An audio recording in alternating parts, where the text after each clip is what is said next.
पूर्णज्ञं परमार्थमार्गवरदं सर्वज्ञपीठासनं संसारार्णवरारकं यतिवरं तत्त्वार्थसिद्धिप्रदं पारिव्राज्यशिरोमणिं श्रितपरम् देवी कटाक्षान्वितं श्रीमच्शङ्करमाश्रितेस्तवरदं सर्वावतारं श्रये। श्रीमच्शङ्करमाश्रितेस्तवरदं सर्वावतारं श्रये। श्रुतिस्मृतिपुराणानाम् आलयं करुणालयं श्रुतिस्मृतिपुराणानाम् आलयं करुणालयं नमामि भगवत्पादशङ्करम् नमामि भगवत्पादशङ्करं लोकशङ्करं लोकशङ्करम्। శ్రీ గురుభ్యో నమః. శ్రీ శ్రవణ ఛానల్కి శ్రోతలందరికీ కూడా మరొకసారి స్వాగతం. ఈరోజు మనం 49, 50 శ్లోకాలని చెప్పుకోబోతున్నాం. ముందుగా 49వ శ్లోకం. అజ్ఞానయోగాత్ పరమాత్మనస్తవ యనాత్మబంధస్తత ఏవ సంశ్రుతిః తయోర్వివేకోదితబోధవహ్నిః అజ్ఞానకార్యం ప్రదహేత్ సమూలం. పరమాత్మనః పరమాత్మవైన తవ నీకు అజ్ఞానయోగాత్ అజ్ఞాన సంబంధం వల్ల అనాత్మబంధోహి అనాత్మ వస్తువులతోటి సంబంధం ఏర్పడింది కదా. తతః ఏవ అందువలనే సంస్కృతి సంసారము తయోహో ఆత్మానాత్మల యొక్క అరణిటి యొక్క అని వివేకోదిత బోధ వహ్ని వివేకం వలన కలిగిన జ్ఞానాగ్ని సమూలమైన అజ్ఞాన కార్యంను ప్రదహేత్ దహిస్తోంది అంటూ అర్థం వస్తుంది అన్నమాట. ఇక్కడ వివేకోదిత బోధ వహ్ని అంటే వివేకం వలన కలిగిన జ్ఞానాగ్ని సమూలమైన అజ్ఞాన కార్యమును ప్రదహేత్ అంటే దహిస్తోంది అని అర్థం వస్తుంది అనమాట. దీనికి భావార్థం ఏంటి తెలుసుకుందాం. పరమాత్మ అయిన నీకు అజ్ఞానం వల్లనే ఈ అనాత్మ అయిన శరీర బంధనం వచ్చింది. అజ్ఞానం కారణంగానే జన్మ మరణ రూపమైన ఈ సంసారం కూడా లభించింది. కాబట్టి ఆ ఆత్మ అనాత్మలకు సంబంధించిన వివేకం వల్ల కలిగే జ్ఞానం అనే అగ్ని అజ్ఞానం వల్ల పుట్టిన ఈ సంసారాన్ని సమూలంగా నాశనం చేస్తుంది అంటూ గురువు శిష్యుడితోటి చెప్పాడనమాట. ఆ తర్వాత మనకి ఆ శిష్యుడు మళ్ళీ ఒక ప్రశ్న వేస్తాడు. అది ఆ ప్రశ్నకి నిరూపణము అంటూ నెక్స్ట్ దాని నుంచి మనకి స్టార్ట్ అవుతుందన్నమాట. ముందుగా ఇప్పుడు దీని వివరణను చూద్దాం మనం. నువ్వు స్వరూపంగా పరమాత్మవే, పరమాత్మనః తవ అన్నారు కదా, అంటే నువ్వు స్వరూపంగా పరమాత్మవే. అజ్ఞానం వల్ల శరీరంతో నీ బంధం ఏర్పడింది కాబట్టి ఈ జనన మరణ చక్రము ఈ రెండు అంటే ఆత్మ అనాత్మ ఈ రెండు దీనివల్లే వస్తున్నాయి. ఈ వివేచన అనే జ్ఞానాగ్ని ఈ రెండిటి ఈ అజ్ఞానం వల్ల వచ్చిన ఫలితాలను దహించేస్తుంది మూలంతో సహా సమూలంగా అంటూ చెప్పడం జరుగుతుంది అన్నమాట. అంటే అజ్ఞానం వల్ల నువ్వు పరమాత్ముడు అయినప్పటికీ శరీరంతో తప్పుడు ఐక్యతను కల్పించుకుంటున్నావు. ఈ భ్రమ వల్లే సంసారం ఉత్పన్నమవుతుంది. ఆత్మ అనాత్మ వివేకం వల్ల పుట్టే జ్ఞానాగ్ని ఆ అజ్ఞాన ఫలితమైన సంసారాన్ని మూలంతో సహా దహిస్తుంది అంటూ చక్కగా అర్థం వస్తుంది అనమాట. ఇక్కడ మనకి లోకంలో 3 దశలుంటాయి. ఏమిటి? ఒకటి అజ్ఞానం, అనాత్మతో బంధం, వివేకం, జ్ఞానాగ్ని. అయితే ఇక్కడ ఈ అజ్ఞానంలో మనకి ఏమనిపిస్తుందంటే మనం అసలు స్వరూపం చైతన్యం, కానీ మనం అనుకుంటాం నేను శరీరం, నేను మనస్సు. అదే అజ్ఞానం అన్నమాట. బంధం ఇదెలా? శరీరము, ఇంద్రియాలు, మనస్సు, అహంకారం ఇవన్నీ అనాత్మలు కదా, కానీ మనం వాటితోటి ఈ బంధాన్ని ఏర్పరచుకొని ఐక్యం అయిపోతూ ఉంటాం వాటితోటి. అప్పుడు మనకు కలిగేవేమిటి? భయం, దుఃఖం, మమకారం ఇవన్నీ వచ్చేస్తాయి. ఇప్పుడు ఈ జ్ఞానాగ్ని, వివేకం అనే జ్ఞానాగ్ని ఏం చేస్తుందంటే ఆత్మ, అనాత్మ ఈ 2 వేరు అన్న వివేకం వల్ల జ్ఞానం పుడుతుంది. ఆ జ్ఞానం అజ్ఞానాన్ని, దాని ఫలితాలని రెండింటినీ కూడా సమూలంగా నాశనం చేసేస్తుంది అనమాట. భగవద్గీతలో యథైతాంసి సమిద్ధోగ్ని భస్మాత్ కురుతే అర్జున జ్ఞానాగ్ని సర్వకర్మాణి భస్మసాత్ కురుతే తథ అంటారు. అంటే ఈ జ్ఞానాగ్ని అన్నిటినీ భస్మం చేస్తుంది అని కృష్ణ పరమాత్మ చెప్తారనమాట. ఇంకొంచెం ఎలాబొరేటెడ్గా అర్థం చేసుకుందాం. ఇక్కడ కర్మనాశనాన్ని గురించి చెప్తున్నాడు శ్రీకృష్ణ పరమాత్మ. ఇది 4వ ఫలం అనమాట. మనకంటే సర్వకర్మ నాశనం జరుగుతుంది. ఇక్కడ కర్మ అంటే కర్మ ఫలం. శాస్త్రం 3 రకాల కర్మఫలాల గురించి మనకి చెప్తుంది. ఏంటిది? సంచిత కర్మ, ప్రారబ్ధ కర్మ, ఆగామి. సంచిత కర్మ ఫలం అంటే గత జన్మలో ప్రోగు చేసుకున్న ఈ జన్మకు తీసుకొచ్చిన పుణ్యపాపాలు. ఆ సంచిత కర్మలోంచి కొన్ని కర్మలు ఫలించి మనకి జన్మనిస్తాయి.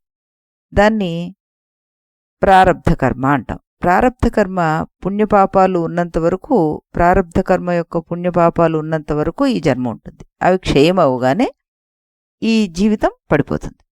ఈ జన్మలో కొత్తగా కొన్ని కర్మలు చేస్తాం కదా, వాటి వల్ల మరికొన్ని పుణ్యపాపాలు వచ్చి చేరుతాయి. వాటిని ఆగామి కర్మ పుణ్యపాపాలు అంటుంటారు. ఆగామి కర్మల్లో కొన్ని వాటి తీవ్రతను బట్టి ప్రారబ్ధ కర్మలుగా అవి మారుతాయి మళ్ళీ మనకి. మరికొన్ని సంచిత కర్మల్లో కలుస్తాయి. వాటి వల్ల మనకి పునరపి జననం, పునరపి మరణం కలుగుతూ ఉంటుందన్నమాట. ఇక్కడ కొన్ని కర్మలు దగ్ధమైపోతాయి అంటున్నారు కృష్ణ పరమాత్మ.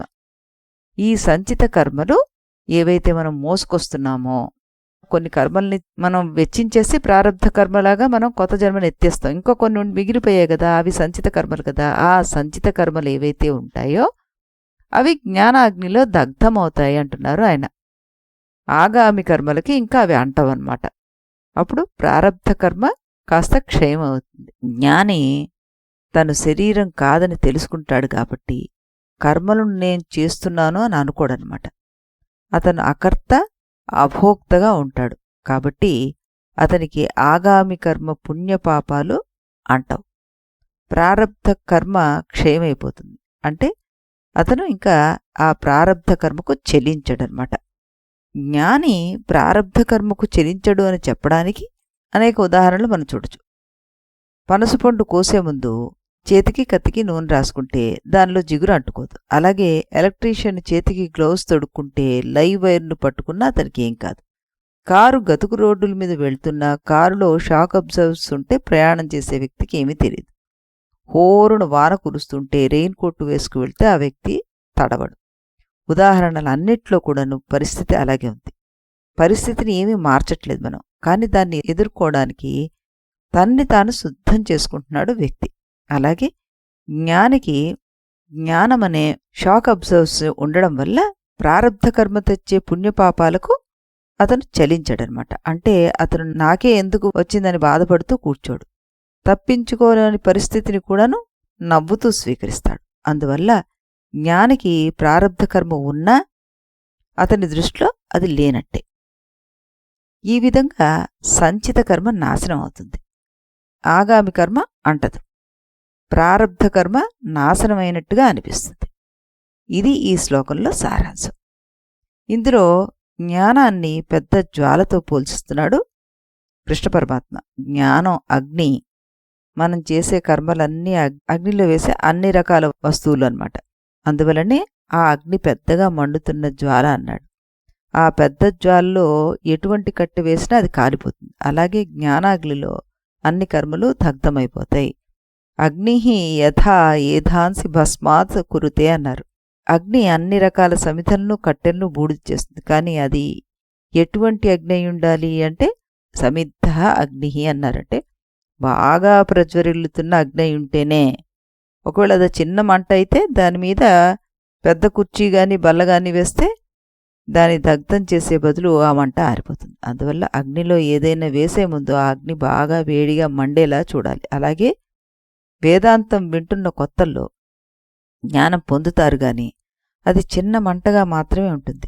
మిడిమిడి జ్ఞానంతో తక్కిన పుస్తకాలు చదివితే ఉన్న సందేహాలు తీరకపోగా మనం పొందిన గీతా జ్ఞానం అనే అగ్నిని కూడా ఆర్పేస్తాయి. అందువల్ల జ్ఞాననిష్ట కలిగే వరకు ఒక ప్రత్యేకమైన ఆచార్యుడి దగ్గర ఒక ప్రత్యేకమైన పరంపరలో విద్యను కొనసాగించాలి.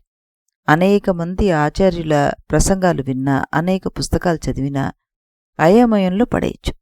అందువల్ల ఒక ఆచార్యుడి దగ్గర కూర్చుని ఏదైనా సందేహాలుంటే ఆ ఆచార్యుడిని అడిగి తెలుసుకుంటే మీ జ్ఞానాగ్ని బాగా ప్రజ్వలిస్తున్న అగ్నిలాగా అవుతుంది. శ్రవణ మనన నిధిధ్యాసలు చేస్తే అది ప్రజ్వలిస్తుంది. ఇంకా సర్వకర్మాణి భస్మసాత్కురుతే అన్నారు. అంటే జ్ఞానాగ్ని ఈ కర్మలన్నిటినీ కూడాను దహించి వేస్తుంది, సర్వకర్మల్ని నాశనం చేస్తుంది అంటున్నాడు. గీతా శ్లోకంలో దీనికంటే ముందు దాంట్లో సర్వపాపనాశనం అన్నాడు, ఇక్కడేమో సర్వకర్మనాశనం అన్నారు ఆయన. ఈ రెండిటికి మధ్య ఉన్న భేదం ఏంటంటే పాపం అన్నా కూడా కర్మే. మరి భేదం ఏమిటి? ముందు శ్లోకంలో పాపం అంటే పాపాలన్నీ నాశనం అవుతాయి, కానీ ఈ శ్లోకంలో కర్మపదం వాడడం వల్ల కర్మం వల్ల వచ్చే పాప పుణ్యాలు రెండింటి గురించి చెప్తున్నారు. అంటే జ్ఞానాగ్నిలో పాపాలే కాదు పుణ్యాలు కూడా దగ్ధమైపోతాయి అంటున్నారు. మరి ఎందుకు పుణ్యాలని దగ్ధం చేస్తున్నారు? పుణ్యకర్మలు కూడా సంసారంలోకి వస్తాయి. పుణ్యకర్మలు స్వర్గలోకానికి తీసుకెళ్తాయి. అక్కడ శాశ్వతంగా ఉండిపోతే బ్రహ్మాండంగా ఉంటుంది. కానీ క్షీణే పుణ్యే మర్త్యలోకం విశంతి అంటూ మళ్ళీ మనకి ఎందుకు పడేస్తారు. కఠోపనిషత్తుల్లో భూలోకంలో గాని ఇంకా హీనతరమైన లోకంలో కూడా పుట్టొచ్చు అంటారు. కాబట్టి వేదాంతం ప్రకారం పాపం వెంటనే దుఃఖాన్ని కలుగజేస్తే పుణ్యం దుఃఖాన్ని తర్వాత కలుగజేస్తుంది. అందువల్ల ఈ రెండింటినీ కూడా నశింపచెయ్యాలి. ఎందుకంటే రెండు బంధాలే. తదా విద్వాన్ పుణ్యే పాపే విధూయ నిరంజన పరమం సామ్యం ఉపైతి అన్నారు. సర్వధర్మాన్ పరిత్యజ్య మమేకం శరణం వ్రజ. మోక్షం అంటే ఈ పుణ్యపాపాలు రెండూ కూడా తొలగిపోవడం అంటూ దీనికి చక్కటి సుదీర్ఘమైన ఎలాబొరేటెడ్ మీనింగ్ని మనం ఇప్పుడు చెప్పుకున్నాం. ఈ రకంగా మనం దీన్ని ఈ శ్లోకాన్ని అర్థం చేసుకుంటే బాగుంటుందన్నమాట. అంటే మనం ఎవరైతే మన స్థానాల్లో మన ఉద్యోగం ఇది, మనం ఈ సంపదతో ఉన్నామో, మనం డాక్టర్లు, మన బిజినెస్ మ్యాన్లమో, ఇలాంటి రకరకాల పాత్రలను ఏవైతే నిర్వహిస్తున్నామో స్వరూపం అది కాదు, నీ నిజస్వరూపం ఏమిటో నువ్వు తెలుసుకో అంటూ ఇది చెప్తోందనమాట ఈ శ్లోకం. సంసారం నిజంగా ఉందా? అది అజ్ఞాన సృష్టి. జ్ఞానం వచ్చినప్పుడు సంసారం స్వప్నం కరిగిపోతుందన్నమాట. గురుముఖార విందం నుండి వెలువడి వాక్యామృత ప్రవాహం చేత ఆనందాన్ని పొందిన శిష్యుడు అతని యొక్క ముఖ కలశం నుండి నిరర్గళంగా ప్రవహిస్తున్నట్టు ఈ వాక్యామృత సింధువులో పూర్తిగా మునగాలని అభిలాషిస్తాడనమాట. తన సకల సందేహాలను తొలగించడానికి, అతన్ని ప్రశ్నించడానికి సవినయంగా ప్రార్థిస్తున్నాడు ఈ తర్వాతి శ్లోకంలో. అక్కడేం చెప్తున్నారు ఆయన అంటే ఇప్పుడు ఆ శ్లోకం వినేద్దాం మనం. కృపయా శ్రూయతాం స్వామిన్ ప్రశ్నోయం క్రియతే మయా యదుత్తరమహం శ్రుత్వా కృతార్థస్యాం భవన్ముఖాత్. శిష్యుడు ఉవాచ, శిష్యుడు అడుగుతున్నాడనమాట. హే స్వామిన్, ఓ స్వామి, కృపయా దయచే, శ్రూయతాం వినిపించుగాక, మయా నా చేత, అంటే వినబడుగాక నా చేత అని తీసుకోవాలి మనం. అయం అంటే ఈ ప్రశ్న క్రియతే చేయబడుతున్నది, ఎదుత్తరం దీనికి సమాధానము, భవాన్ముఖాత్ నీ ముఖము నుండి, శ్రుత్వా విని, అహం నేను, కృతార్థులను, శ్యాం అగుదునో అంటూ అన్నాడనమాట శిష్యుడు. అంటే ఏంటి అర్థం? స్వామి, నేనొక ప్రశ్న అడుగుతున్నాను, దయతలిచి వినండి. ఈ ప్రశ్నకు సమాధానం తమ శ్రీముఖం నుండి విని నేను కృతార్థునవుతాను అంటూ చెప్తున్నారనమాట. ఇక్కడ అతి వినయంగా ఆచార్యుడి యొక్క అనుమతికి శిష్యుడు నిరీక్షించాల్సి ఉంటుంది అనే ఒక మర్యాద ఇక్కడ మనకి చెప్పబడుతుందన్నమాట. ముందు ఆయన్ని అడిగి మీరు చెప్తే నేను విని ఆనందిస్తాను అంటూ ఆయన అంగీకారాన్ని కోరుతున్నాడనమాట. మీరు చెప్పేయండి దీనికి అని అడగట్లేదు ఆయన. ఓ గురుదేవా, కరుణతో నా ప్రశ్న వినండి. మీరు చెప్పే సమాధానాన్ని విన్న తర్వాత నా జీవితం సార్థకం అవుతుందండి అంటూ చక్కగా వినయంగా అడుగుతున్నాడనమాట. నేను ప్రశ్న అడగడానికి అర్హుణ్ణి కాదు, కానీ మీ కరుణ వల్లే అడగగలుగుతున్నాను అని అనడం నిజమైన వినయం అన్నమాట. ఆధ్యాత్మిక మార్గంలో వినయం లేకుండా జ్ఞానం అసాధ్యం. మనకి కృష్ణ పరమాత్మ తద్విద్ధి ప్రణిపాతేన పరిప్రశ్నే సేవయ అన్నారు కదా. వినయము, ప్రశ్న, సేవ, ఈ 3 ద్వారానే మనం గురువుని ఆశ్రయించగలం. తద్విద్ధి జ్ఞానార్థం సగురుమేవాభిగచ్చేత్. జ్ఞానం పొందాలంటే తప్పనిసరిగా గురువుని ఆశ్రయించాల్సిందే అన్నారు. కాబట్టి ఆ గురువు దగ్గర ఈ వినయము, విధేయత, శ్రద్ధ ఇవి ఉండకపోతే ఆ గురువు మనకి కటాక్షించాడనమాట. యమధర్మరాజు నచికేతుడికి ఆ పట్టుదల వల్ల, ఆ వినయం వల్ల అతనికి బ్రహ్మ విద్యను ఉపదేశించాడు. శిష్యస్తే అహం షాది మాం త్వాం ప్రపన్నం అన్నాడు అర్జునుడంతటి వాడే. నేను నీకు శరణాగతునైపోతున్నాను, నాకు ప్రపన్నుడివికా అంటూ అడిగారనమాట. గురువు అవసరం లేదనుకుంటారు ఈ కాలం విద్యార్థులు కానీ, ఏదైనా తెలుసుకోవాలనుకున్న వాళ్ళు కానీ. ఇంటర్నెట్ ద్వారా మనకి జ్ఞానం వచ్చేస్తుంది కదా అని భావిస్తుంటారు. కానీ ఆధ్యాత్మిక జ్ఞానం పుస్తకాలతో రాదు, అది గురువు హృదయంలో ఉంటుంది. అందుకే శిష్యుడు ఆ హృదయం దగ్గర ఉండాలి. మీ ముఖం నుండి వినాలని ఉంది గురువుగారు అని అనగానే ఆయన కరుణతోటి మనకి ఆ విషయాన్ని ఆ శిష్యుడికి ఏ విధంగా అర్థమవుతుందో ఆ గురువు చెప్పగలగాలి. అందుకే యోగ వాసిష్టంలో రాముడికి ముందు విశ్వామిత్రుడు మొదలు పెడతాడు అతను అడిగిన ప్రశ్నలకు సమాధానం చెప్పడానికి. కానీ వెంటనే ఆయన రాముడి మరో ప్రశ్న దగ్గరే, నాకంటే నీ హృదయాన్ని బాగా అర్థం చేసుకున్నటువంటి వారు వశిష్ఠులు వారు, ఆయన నీకు ఈ ప్రశ్నలకు సమాధానం చెప్తారు అంటూ వశిష్ఠుడికి అప్పగిస్తారు ఆ శిష్యుడిని. అంటే గురువు శిష్యుడి యొక్క స్థితిని అర్థం చేసుకుని చెప్పాలన్నమాట. జ్ఞానం పొందాలంటే ఆ శిష్యుడికి వినయం కూడా ఉండాలి. ఆ వినయంతో ప్రశ్నించాలి, గురువును ఆశ్రయించాలి. అప్పుడే అజ్ఞానం తొలగి జీవితం సార్థకం అవుతుందన్నమాట. ఈ రకంగా మనం 50 శ్లోకాలని చెప్పేసుకున్నాం. ఈ ముందు గురువాక్యాలను కూడాను ఈ విధంగానే ఆ గురుకృపతోనే చెప్పుకుంటూ ముందుకు వెళ్దాం. అంతవరకు స్వస్తి. इति गुरुवाक्यम् इति गुरुवाक्यं विधि वेदान्तं विदितारकमिति ब्रह्ममु इति गुरुवाक्यं विधि वेदान्तं विदितारकमिति ब्रह्ममु इति मोदलिदि नडुमिदि तुदि తెలిసిన వాడేవాడుగా ఇది మొదలిది నడుమిది తుది తెలిసిన వాడేవాడుగా